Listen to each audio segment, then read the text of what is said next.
This is for Math 1710, Section 2.8 on function operations and also composition. We want to look first at some arithmetic operations, your simple operations, plus, minus, multiplication, and division. We have some definitions that are important here. First of all, f plus g of x is the same as f of x plus g of x. So it's just two different ways to write the same thing, but we need to normally use this part to evaluate different functions and so on. And of course, f minus g of x is f of x minus g of x. This is all in your notes under arithmetic operations.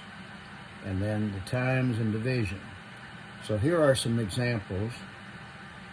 If f of x is equal to x squared plus 1 and g of x is equal to 3x plus 5, we can find various things from that.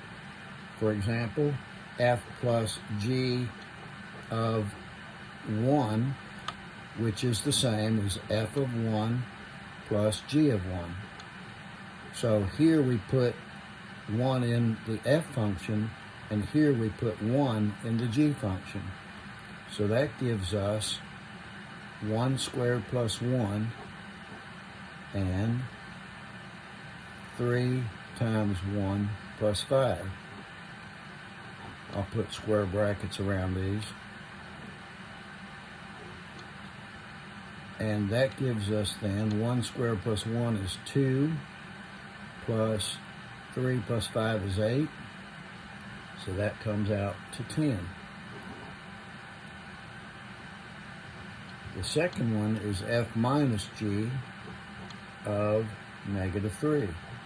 So that's the same as f of negative 3 minus g of negative 3. So we'll put a negative 3 into the f function and a negative 3 into the g function. So that would be negative 3 squared plus 1 for the f function, and 3 times negative 3 plus 5 for the f function. So this is 9 plus 1 is 10. Over here we have negative 9 plus 5 is negative 4. So that turns out to be 14.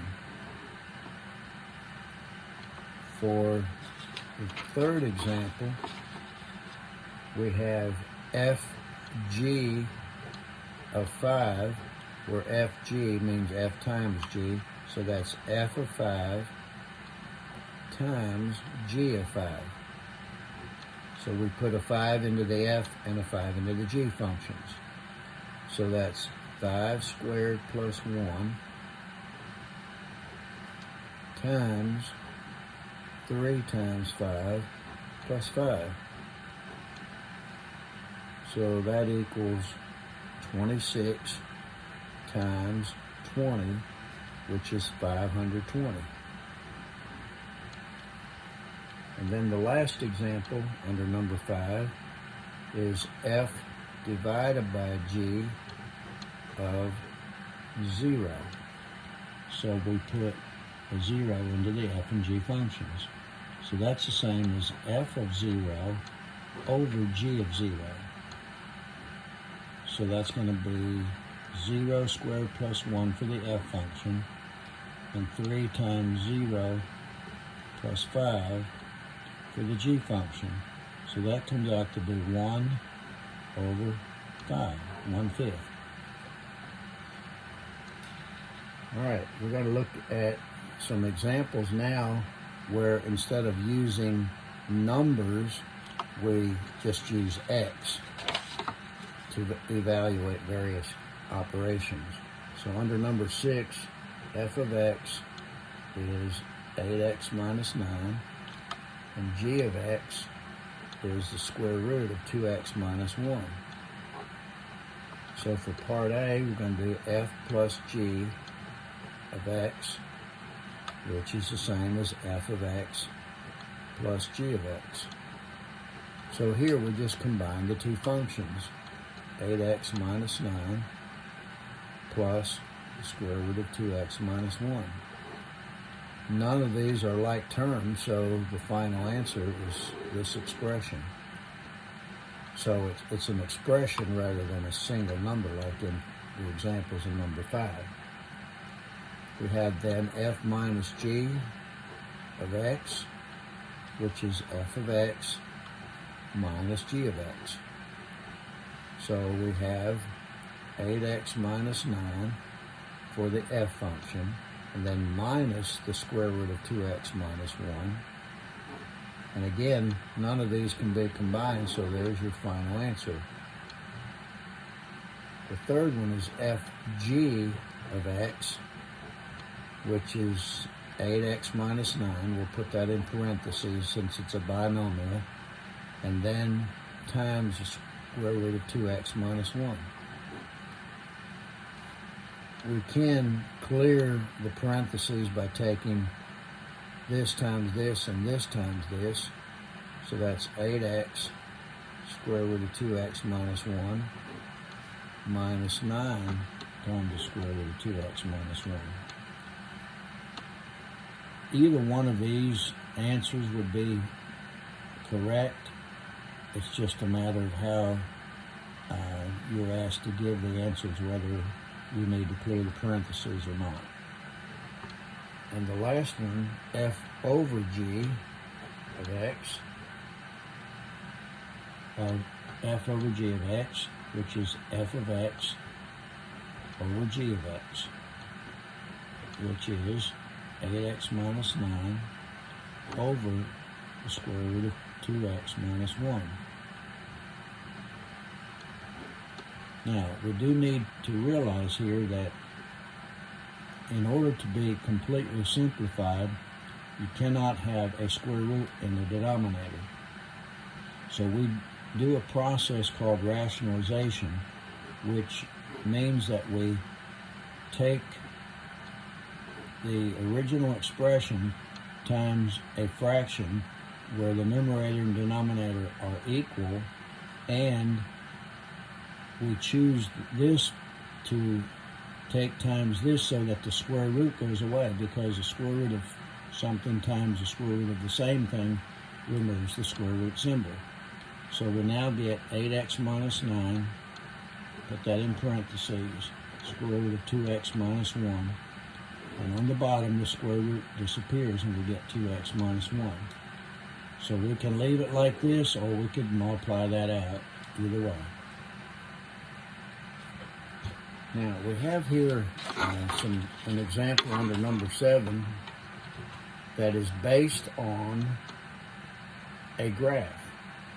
For part A, f plus g of 4, which we know is the same as f of 4 plus g of 4. To find f of 4 and g of 4, we look at the graph, which is right here in front of us now. So f of 4 means we go out 1, 2, 3, 4 on the x-axis. Then we go up to the f graph. So that'll be 1, 2, 3, 4, 5. That'll equal 5. Then we go up to the g graph, and that'll equal 2. So our final answer then is 7. For part B, we have f minus g of negative 2. So we go back 2 spaces on the x-axis, then we go to the f graph, which means we have to go down this time to about negative 3, looks like, which this is f of negative 2 minus g of negative 2. F of negative 2 we said is negative 3. G of negative 2, if we go down or up, we do not actually touch the g graph, so that's considered to be undefined. It's not on the graph. if you take any number and add or subtract an undefined value, you end up with an undefined value. So our final answer is undefined for number 7B. All right. Let's look then at the third example under number 7. F, G of 1. If we rewrite this, we get F of 1 times G of 1. Looking on the graph, F of 1 looks like if you go on the x-axis one space and up to the f function, you get a 2. And if you do the same thing on the g, you get a 1. So 2 times 1, which will equal 2. The next one is f over g. Excuse me. F over g of 0, which is f of 0 over g of 0. Going to the f function, if you stay at 0 on the x-axis, you get a 1. If you do it for the g function, you get a 0. So we have division by 0, which makes it undefined.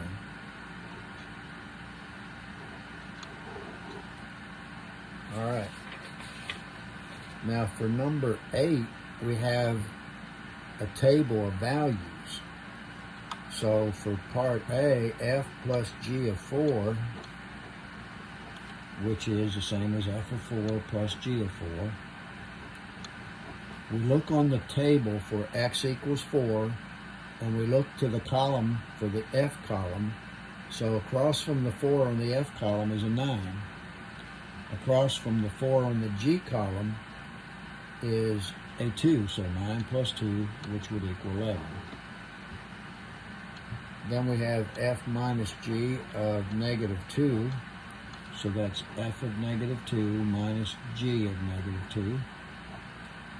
Across from the negative 2 on the f column is a negative 3. Across from the negative 2 on the g column is undefined. So we're subtracting an undefined value from a number, so we get undefined overall.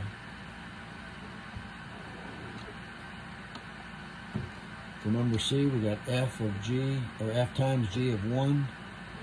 So that's f of 1 times g of 1. Across from the 1 on the f column, there's a 3.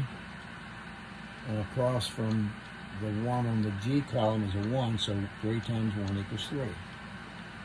And the last one is f over g of 0, which is f of 0 over g of 0. Across from the 0 on the f column is a 1. Across from the 0 on the g column is a 0. So this, of course, is undefined because we have division by 0. So we've taken equations, we've taken a graph, and now we've taken a table of values to evaluate various function operations. All right. Under number 9, we have f of x equals 2x plus 1, and g of x is the square root of x. All right, first we're going to find f plus g of 4, which is f of 4 plus g of 4. And all we do is put a 4 in the f function and a 4 in the g function. So that's going to be 2 times 4 plus 1 for the f function and the square root of 4 for the g function. So that's 8 plus 1 is 9 plus the square root of 4, which is 2, so we come out to be 11. For f minus g of negative 2, that's the same as f of negative 2 minus g of negative 2. So in the f function, we have a 2 times negative 2 plus 1. And in the g function, we have the square root of negative 2. So, we do know that the square root of negative 2 is an imaginary number. So, we can think of that as the same as being undefined. So, overall, this would be undefined. Or, if we want to use imaginary numbers, we can say that's negative 4 plus 1 is negative 3 minus the negative comes out of the square root symbol as an I, and we still keep the 2 inside. So either one of these, it all depends on whether they want you to stay with real numbers or not. If they want you to have real number answers, you would have to say undefined. Alright, f g of 1 is our next problem, which is f of 1 times g of 1. So putting a 1 in the f function, we have 2 times 1 plus 1. And if we put a 1 into the g function, we have the square root of 1. So this is 2 plus 1, which is 3, times this 1, comes out to 3. And the last one, f over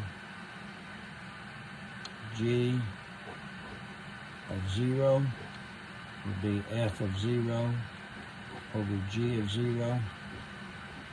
0 into the f function would be 2 times 0 plus 1. And on the bottom would have square root of 0. So this is 1 over 0, which of course is undefined.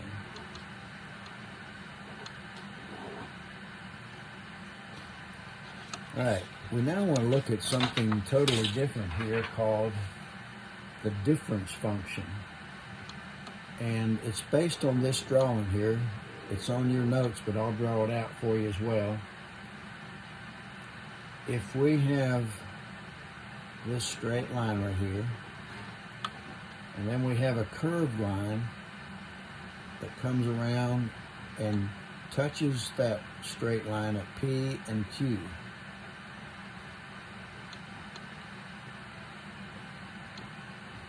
This point P is some value x right there. It's from here to here is x. So that's x and f of x, which is the same as y. So those are the coordinates of point P. If we come out here to Q and go down to the x-axis, we've gone past x by, let's call this value h. So overall, this point is x plus h. So up here we have x plus h and f of x plus h, the coordinates of Q. Now, we want to now find the slope between P and Q, which is found by using the slope formula. So we can think of this as x2, y2, and this is x1, y1. So that would be f of x plus f of x plus h minus f of x over 8x plus h minus x. We can simplify that to keeping the numerator the same, and then the denominator, the x's cancel, and all we get is h. This is called the difference quotient, and that's how they came up with this equation or formula. We're now going to do an example using the difference quotient on a function f of x equals 2x squared minus 3x. So here's f of x. That's this part right here. We now have to find f of x plus h, which is the first part. And we simply put an x plus h in for x right here and here. And that gives us 2 times x plus h, parentheses squared, minus 3 times x plus h.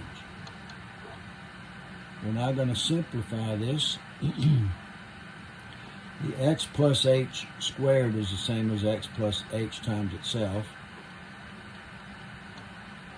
Here we get negative 3x minus 3h. We're now going to use the FOIL method on these two binomials, and that'll give us x squared. Outside would be hx. Inside would be another hx. And last would be h squared, using the FOIL method. And then minus 3x minus 3h again. We're going to now take 2 times this whole parentheses here, and that'll give us 2x squared plus hx plus 2hx plus another 2hx plus 2h squared, and then minus 3x minus 3h. Let's see, I don't think any of these simplify, but this right here is f of x plus h. So that's this part right here. We can now put all of this, the f of x plus h, 2x squared plus 2hx. Well, we could combine these two and make it 4x, 4hx, these two right here, plus 2h squared minus 3x minus 3h. And then I'm going to subtract f of x, which is this right here. Here's f of x. So that's minus 2x squared plus 3x. And we put all of that over h. So the 2x squareds cancel. The 3x's cancel. So that now gives us this term, and this term left. And we can divide each one of them by h. So that'll give us 4x plus 2h minus 3. So there is the value of the difference quotient for this function we started with up here. All right, we're now going to look at what we call composition of functions. If you have two functions, f and g, then their composition is written like g. This symbol here means composition of x. It's an operation, just like plus, minus, times, and division.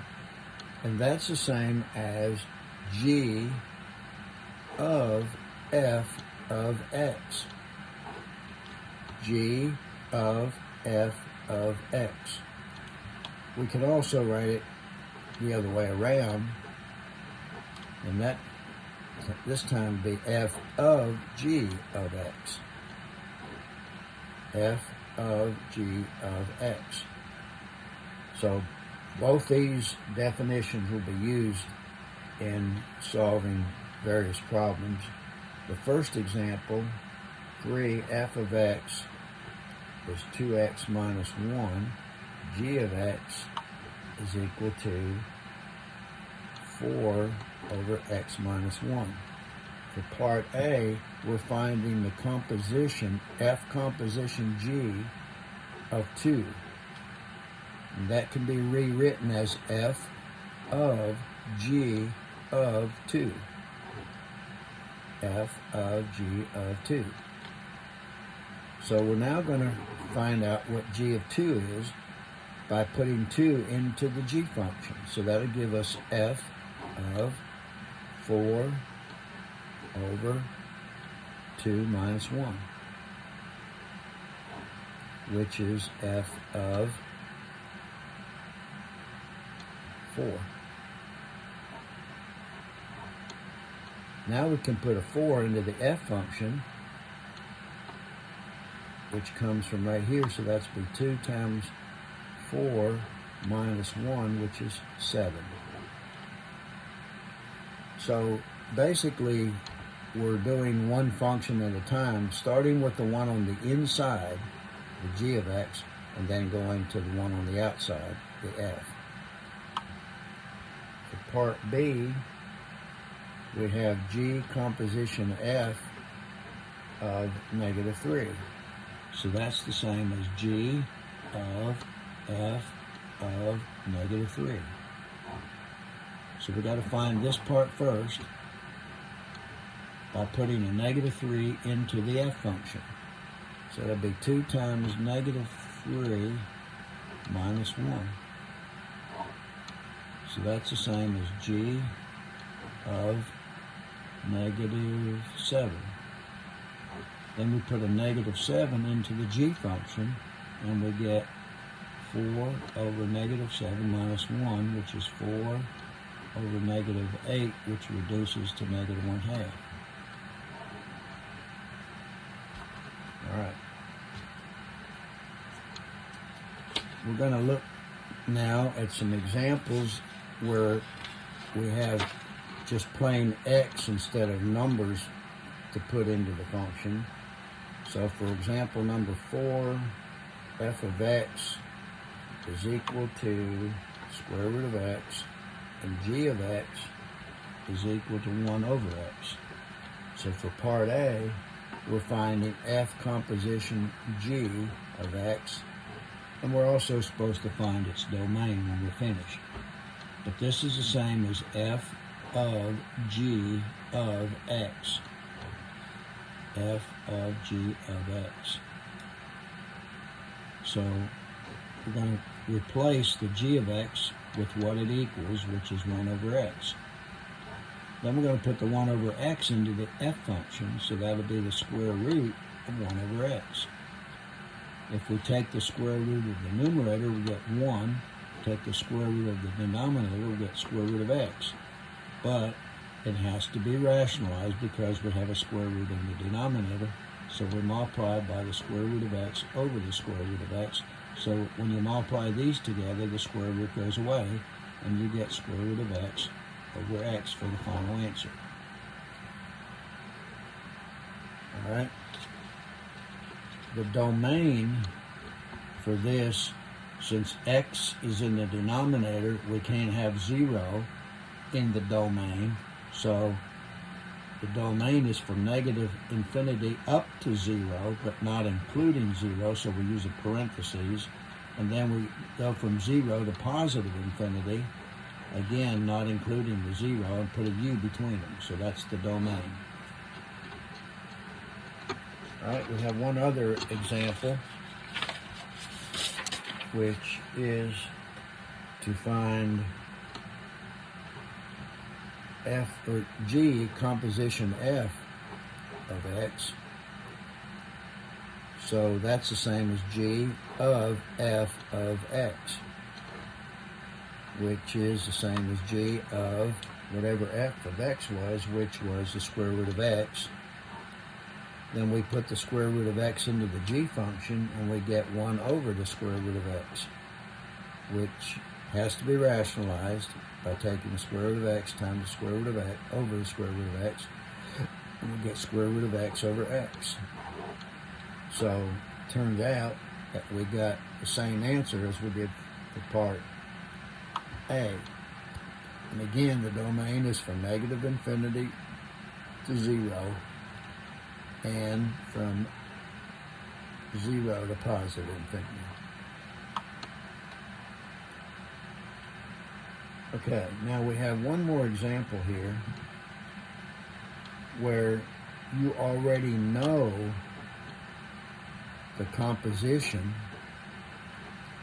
which is x squared minus 5 parentheses squared, cubed, parentheses cubed, minus 4 times x squared minus 5, and then plus 3. So what we're asked to do here is to find f of x and g of x, find out what they are so that the composition equals this. So what we do here is, since the second letter is G, we let that equal what's in the parentheses. So G of x would be x squared minus 5. It's what's inside the parentheses in both cases, here and here. The f of x would be, if you put an x here and an x here, that would give you x cubed minus 4x plus 3.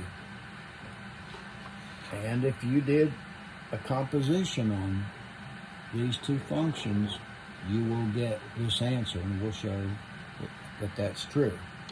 So